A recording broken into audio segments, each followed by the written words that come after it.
Olá, amigos e seguidores do Instagram, Facebook, Twitter e YouTube.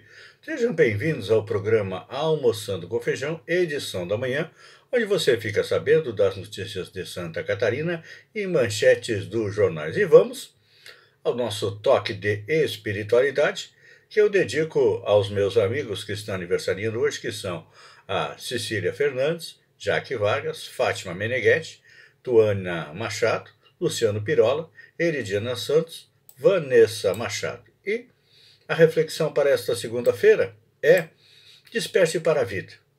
Medite em suas responsabilidades perante a humanidade e perante Deus.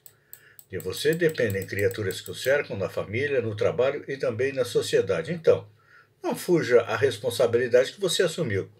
Realize seu trabalho com amor, produzindo o melhor que puder e o máximo que suas forças o permitirem. Em suas mãos está uma parte do futuro da humanidade e também o seu próprio futuro. E vamos às notícias de Santa Catarina.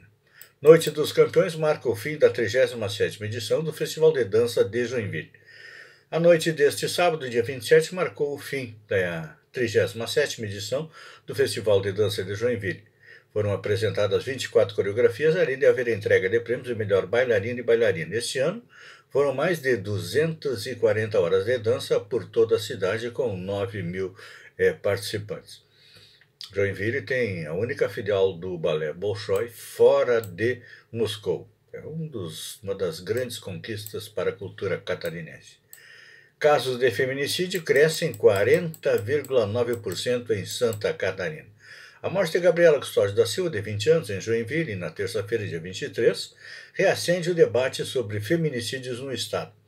Enquanto os indicadores de homicídio, latrocínio e lesão corporal seguida de morte continuam em queda, o número de casos de vítimas mortas por serem mulheres segue crescendo em Santa Catarina.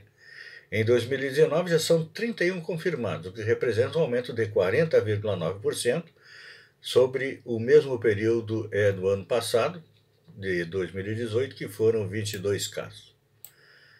Parece que está havendo uma crise geral de selvageria contra as mulheres. Notícias do final de semana no estado de São Paulo tem uma interessante.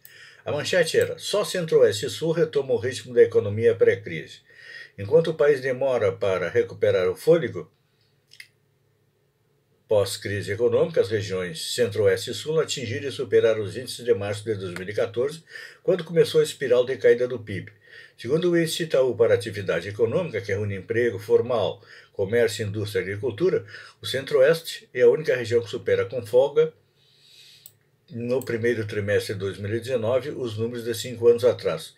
O Sul fica 0 a 0, um pouquinho acima, 0,25 ponto percentual, abaixo dos índices de 2014. E Lanterninha, a região sudeste, sofre com o desempenho de Minas e Rio de Janeiro. Folha de São Paulo, uma das manchetes de ontem era: na tentativa de superar a crise fiscal, 17 estados preparam privatizações. Em grave crise fiscal, e com problemas que vão desde o pagamento da folha de pessoal, como acontece no Rio e no Rio Grande do Sul, e manutenção de serviços públicos básicos, 17 estados planejam vender empresas estatais. Em Santa Catarina,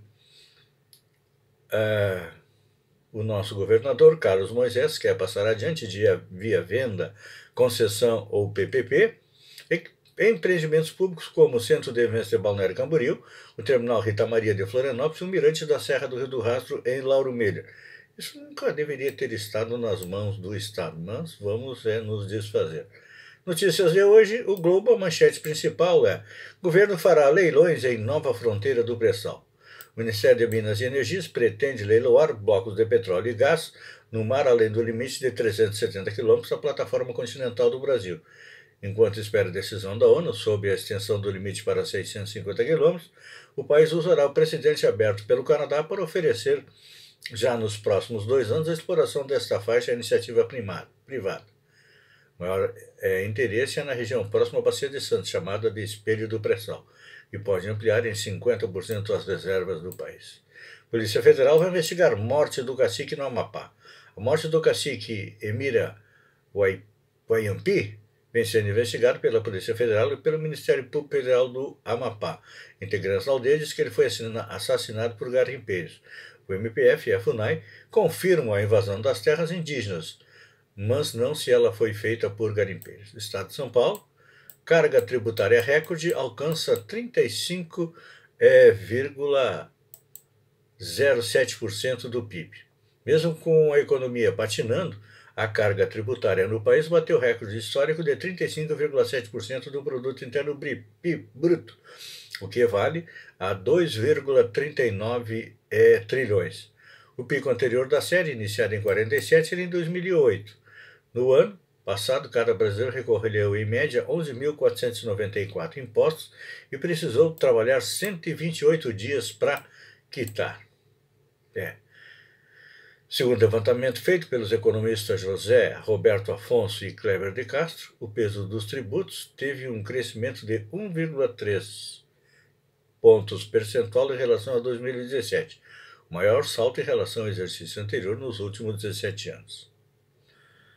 Então, estão pagando cada vez mais imposto, o governo está arrecadando cada vez mais e está retornando cada vez menos em serviços para nós. 4 são presos por roubo do ouro em Cumbica. A Polícia Civil prendeu ontem 4 suspeitos de participar do roubo de 720 quilos de ouro no Aeroporto Internacional de Guarulhos na quinta-feira. Um deles é o funcionário do aeroporto, Peterson Patrício, que diz ter sido refém pela quadrilha desde a véspera do crime. Folha de São Paulo, Moro julgava fraca a delação de Palocci, indica mensagem. Considerações políticas influenciaram a decisão do então juiz Sérgio Moro, a 6 dias da eleição do ano passado. A delação do ex-ministro Antônio Palocci sugere mensagens dos procuradores. Os diálogos entre os responsáveis pela Operação Lava Jato, obtidos pelo site Intercept Brasil e analisados pela Folha, indicam que Moro não confiava nas provas de Palocci que havia entregue no acordo de colaboração.